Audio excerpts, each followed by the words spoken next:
Your Excellency, good afternoon. Good afternoon. Thank you for accepting our invitation. First of all, we would like to talk with you about the projects which are planned or upcoming concerning the relationship between the European Union and Moldova.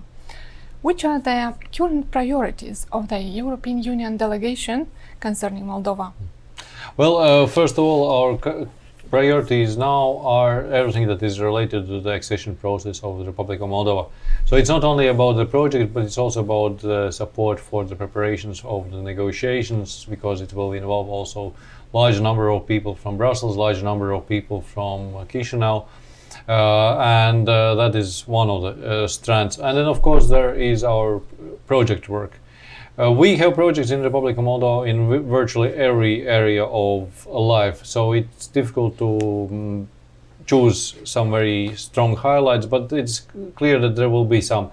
One which is also very much important for the accession process is the process of the reforms of the judiciary, because it has been the biggest challenge for the Republic of Moldova for literally for years, for decades.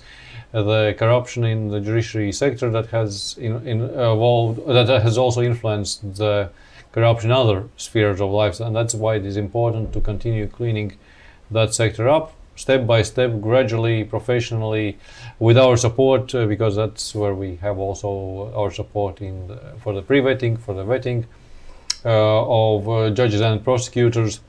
That would be one area of priority. The other one which I would highlight is the area of energy. The country has done a lot already to reform the sector, and you have managed to switch from 100% dependence on Russia to diversifying your sources of energy and getting to basically 100% independence from Russia.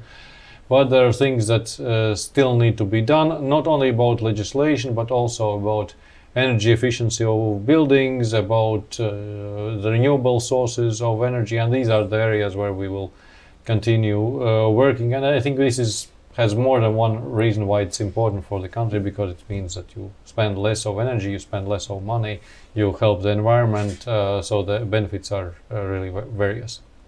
How do you think? How can the citizens and the civil society involve in these initiatives?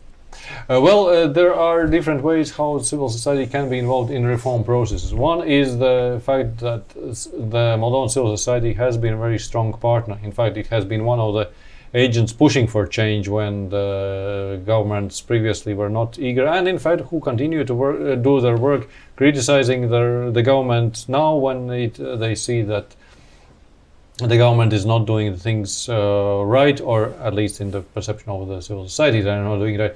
And I think it's very important that they continue that.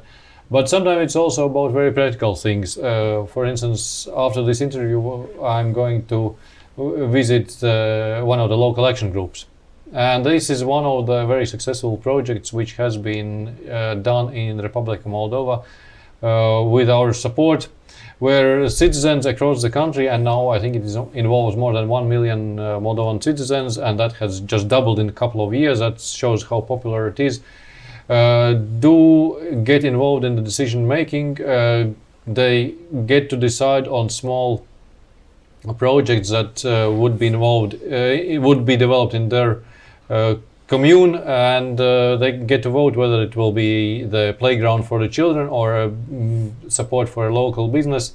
And that's one more example. And there can be many more. Like, for instance, there is a number of municipalities where the civil society has organized the monitoring of the cleanliness of the governance. In other words, whether there is no corruption. I think this is also one very meaningful way how the citizens can control that the money that is collected from their taxes is well spent. Let's detail a little bit the problem of reforms, as well as you touched this topic. What progress can you see in concerning the reforms of the Republic of Moldova?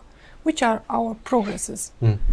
I think that you have been moving across quite well, given what can be expected, because some of the changes you can do quicker, and some take time. Like for instance, the ones which I use as a highlight: energy and the justice.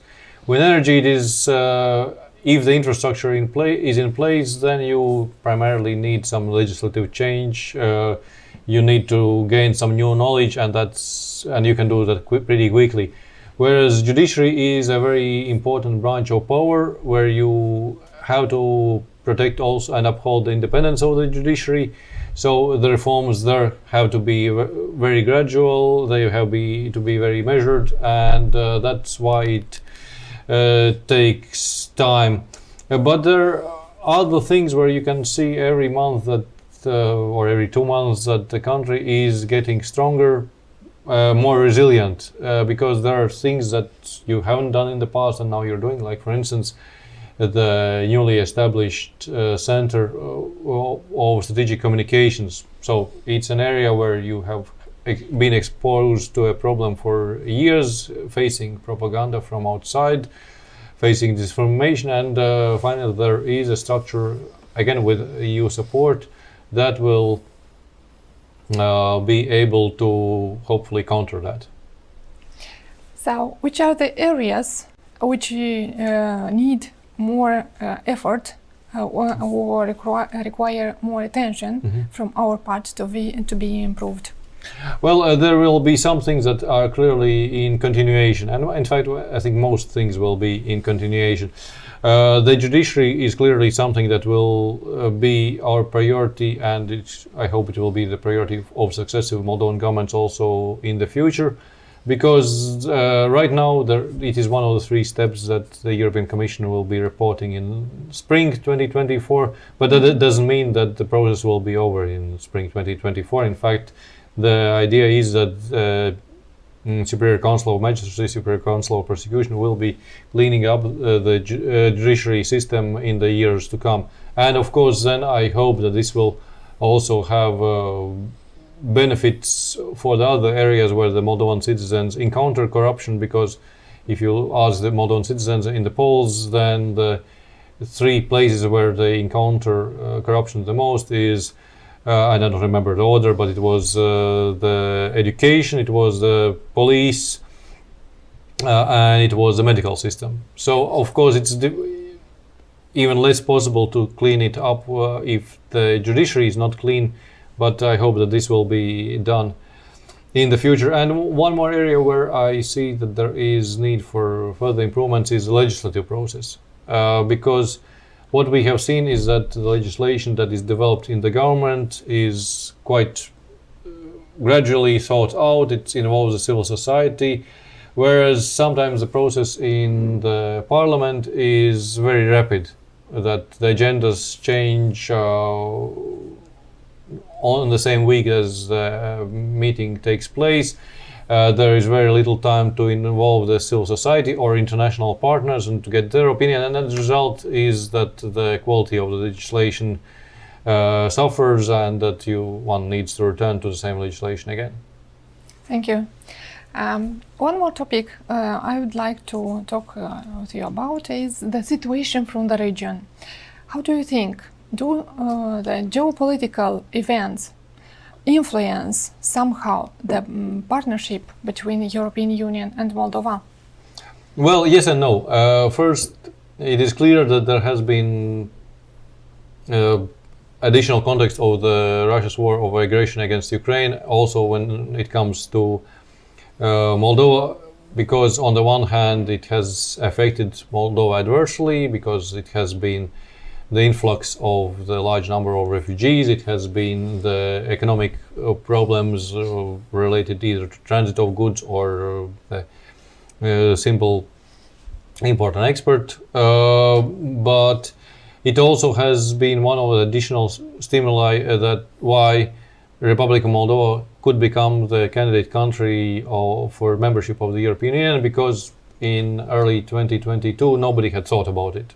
But once the Russian invasion of Ukraine had taken place, it was clear that the European Union wants to support Ukraine, and since Moldova was affected, also to support Moldova. Why I'm saying that it's also not affecting is because each of the countries is evaluated on its merits. In other words, if you do something better, you will be advancing faster. If you don't do the reforms necessary, then it will be slowed down, and then the geopolitics will not play that kind of role. And how do the regional events influence the situation of the Republic of Moldova in terms of European integration? This process of European integration was made possible because the geopolitical events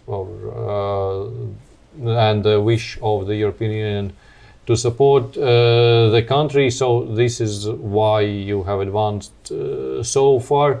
But that's up to a certain limit, because the negotiation process is about preparing country for membership. So the end result of the negotiations is a country that has the same rights and obligations as all other countries of the European Union, and that's why it is so important for everyone, ranging from European institutions to member states, to be fully certain that there are no deviations from the common rules that we have in place. That's why we have the acquis communautaire, so this volume of EU legislation that each of the candidate countries needs to implement, not only in the legislation but also in practice. So it doesn't mean just adopt the legislation that you want to do this, but really have the institution that has the people to oversee the implementation of a norm, that has the resources to implement the resource and has the knowledge to implement that norm, because otherwise it's just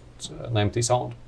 This question was addressed in order to connect with another problem I want to find out your opinion, and it is the problem concerning the civil society. I know that the European Union strongly supports the development of the civil society from the Republic of Moldova. So why do you think is this so important, and which was the role of the civil society in supporting the regional situation you've spoken about above? Yeah, well, for us, support for civil society is one of the elements that is based on our principles. So it's not about Republic of Moldova, it's not about the region. We support civil society all across the world because for us, democracy is a value, and an active and vibrant civil society as part of that democracy is equally important. And I think here in Republic of Moldova it has been particularly successful because you do have a very active civil society, and that civil society is active on multiple levels, ranging from local action groups where you have, well, more than almost half of the population is involved in local action groups, or civil society organizations that are experts in an area of their own. Like, for instance, we are also relying on the expertise of civil society organizations who are following some aspects of either human rights or rule of law, maybe in more depth than we are. So they clearly have a very important role that they have been playing. I think is what we have also been seeing all the time, that with this active and competent civil society, that they have been also pushing forward the governments. So I think this fact that the Republic of Moldova is a candidate country of membership that will start accession negotiations soon is also due to the credit of civil society. Of course, not only them, but they have been the ones who have been pushing this agenda forward, and that's why I think their work is so important. And that's why, by the way, I would be eager to encourage every citizen of Republic of Moldova to use this opportunity to spend 2% of their taxes on their favorite civil society organization, because I think this is also getting back to your question, how a citizen can influence decision making. Well, this is a very concrete way that you support an action that you find particularly important, and you put some of your money without spending additional money in it. What should be the role of the citizens in the decision-making process and governance if we refer to the European standards? There is importance of having this involvement, and that's why we have been attaching importance to this also, and some of the things that we already referred to our conversation. For instance, one of the 9 steps that the European Commission had for Republic of Moldova in its opinion in 2022 was strengthening the involvement of civil society in decision making at all levels. And we have seen some improvements already, like for instance in the government processes and for instance local action groups. Clearly it's also involvement in the decision making, but there's still room for improvement. But I think that's more fine-tuning what you already have rather than having something completely new. Thanks. And the last but not the least aspect I'd like to detail with Your Excellence is the process of the European integration itself. How do you think, which are the main challenges and opportunities in this process of rapprochement to European Union for us, for the population of the Republic of Moldova?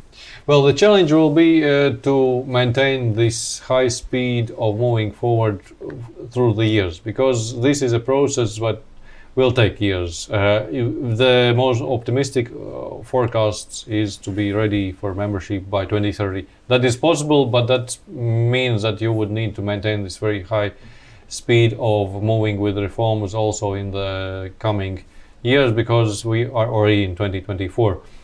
So there's not that much time left.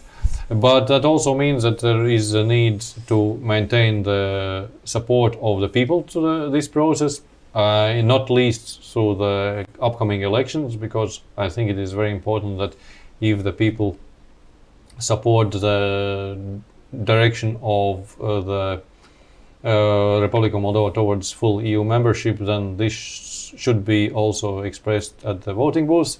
And also, of course, we're waiting for the details on the referendum, but most likely on the referendum on the European integration as well.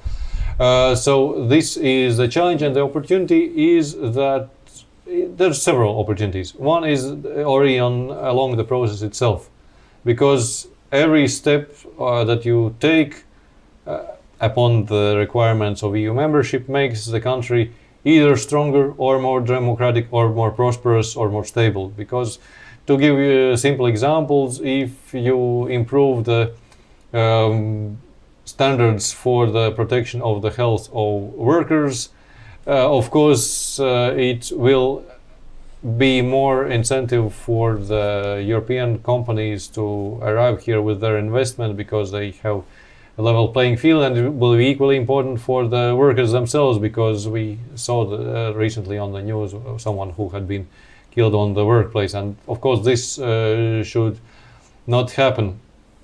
So even when it is still the process of moving towards the EU membership, then it's already advantages. But once the country joins the European Union, then the advantages are even much more, because then you can access the EU markets much more easily. Then you can benefit from the EU structural funds that are supporting those countries that are less developed, and that will be the situation also for Republic of Moldova. Or if you are traveling abroad and you get into a country where Republic of Moldova doesn't have an embassy, your rights in case of problems would be protected by any EU member state embassy who is represented in that country. So this is not just something that's here in Republic of Moldova, not even something that's only within the European Union, but even outside the European Union. And this in this order of ideas, which should be the biggest impediments for the Republic of Moldova in this process? Well, the biggest impediments, I would see that there will be the challenge related to human resources, because their reforms, they do take lots of people, that take lots of resources, and some of these people have already left Republic of Moldova for other job opportunities. So the challenge is also how to raise the salaries so that the people would be inclined to come back. Other challenges may be that we'll see if the people get disillusioned, and that's why it is important to keep delivering on these demands of the people for change and reform. So, and the third challenge will be the time frame, because again, this is a process which will take several years, and but how many years, that's in the hands of largely of the Moldovan officials and Moldovan citizens. Do you think that the process of integration and approaching the European Union will help us to bring our population back to country? I think that some, in a way, yes, because well, one of the reasons why people have left the Republic of Moldova is not only the salaries, but it's also the standard of living, and that standard of living is again translation of the EU norms and standards. And if these norms and standards are implemented at home, people would have less incentive to leave and more incentive to come back. But at the same time, it is also important to work on reforming the economy so that people would be earning more money here at home, and that's why we are supporting the also reforms when it comes to small and medium enterprises, and we have specific programs for that, or for digitalization, which I believe is also the way for the future of the Republic of Moldova, because you already have a quite a strong sector here, and that's one sector where it is easier to receive good salary and enjoy your life with your family and with your friends here in Moldova while receiving a good salary, perhaps from some European company. Which domains or which areas can be developed to improve the economic situation in our country? Well, it is difficult to pick some winners, but I already highlighted the IT sector as one which I would see as a likely one that will affect everybody's life in the future, and where it's also easier to get into these high profit areas. But also I think it's very important to reform the agricultural sector, because it will need to adjust to the situation in the European Union markets, so which may mean also that they need to adjust the ways how they produce what they produce to move also in higher value added sectors where they can make bigger profits, like for instance in the fruit production sector, which has been working very well and increasingly well with the European markets. And these are also the areas where we are providing our support through our projects. Do you think local tourism, especially ecotourism, will help us to develop our economy, to improve the situation from our economy? I hope that it will have a meaningful contribution to it. Of course, I don't think it will be something that will be the central element of Moldovan economy, but well, you already have the wine tourism that is developed quite well, because you have these very nice places where you can also spend the night, and high quality Moldovan wines. But I hope that this will be gradually enriched, and also that it will be something that the Moldovans themselves will do more. Because I was traveling in the north of the country towards the border with Ukraine and Romania, where you have some very stunning places to see, but there in 3 days we saw 4 tourists, and which means that not everything that you can see here in Moldova has been appreciated by the people. And I think this is also a bit of mentality change, that it's not only the countries outside Moldova that are worth visiting, but it's really worth visiting the very interesting places in your own country. So we need more promotion of our local pieces of tourism or local places of interest. So, and how do you think, which should be the role of the mass media in this process of European integration? How can mass media facilitate or help to improve, to make it faster, the process of integration? I think, well, there's a reason why media have been called the watchdog. And that's it has this nasty image of a dog, but I think it's part of the role that media have to play. That is their responsibility to inform, but also to shape the opinions, and also to check if something is not going wrong. Because quite often we have also seen the media play the role of those who expose some of the worst things that have happened in Moldovan history, when the government has not been willing to do that, or has not seen something. And I think this is a role that the media can and should play also in the future. And I hope that also media can play important role in informing about the European Union, because we are facing many myths, many elements of disinformation, of propaganda about the European Union, and I think it's very important that these myths are dispelled, and who has better credibility for that than the media? Do you think the media has also the role of promoting the European Union values among population, and how can you estimate the current level of these values in our society? I think that, well, that's depends on the editorial choices of the media, because clearly there is no one single rule that all the media have to be pro-European.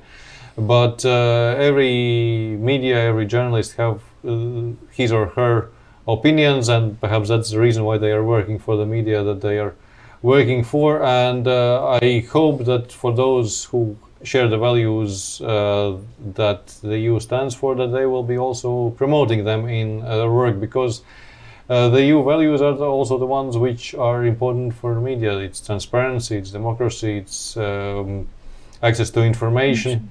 So this is also part of our rule book that is going to be implemented together with Republica of Moldova. So I hope that also those media who are supportive of the European idea will share that view with the public. Thank you. It was a pleasure to have this interview with you. Thank you very much.